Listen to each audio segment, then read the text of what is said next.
Hello everybody, welcome back to our mini vlog. તો આજે સવારમાં તો વરસાદી વાતાવરણ હતું. હમણાં 2-3 દિવસથી તો વરસાદ બહુ જ આવે છે. પછી આપણે અહીંયાથી ગણપતિજીનો મંડપ જોતા હતા કે આરતી શરૂ થઈ કે નહીં, પણ દેખાયું નહીં, એટલે આપણે ઘરમાં જવા નીકળ્યા.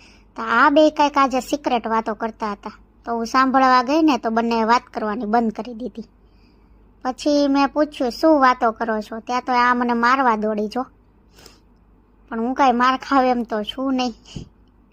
પછી બધા પોતપોતાના કામમાં લાગી ગયા અને નીરવ રેનકોટ પહેરતો હતો, કેમ કે વરસાદ તો હતો જ, એટલા માટે પહેરવો પડે એમ જ હતો. ત્યારબાદ એ જતો રહ્યો એના ઓફિસ અને હું મારા કામકાજમાં લાગી ગઈ. તો આજે તો ઘણું લેટ થયું હતું. કપડાં ને વાસણ ને બધું ધોવાનું બાકી હતું. પછી તો આપણે ફટાફટ વાસણ ધોયા ને લૂછવા માંડ્યા હતા.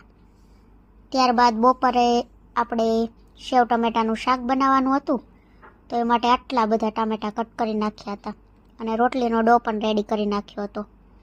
પછી ફટાફટ આજે લેટ હતું તો આપણે બપોરની રસોઈ બનાવી નાખી. અને આજે ગણપતિનો 56 ભોગ હતો, તો એમાં અમારે બનાવવાની હતી પૂરી. તો પછી ફ્રી થઈ અને એ પૂરી બનાવી. ત્યારબાદ આપણે મસ્ત રેડી થઈ ગયા, કેમ કે 56 ભોગ આપવા માટે જવાનું હતું એટલા માટે.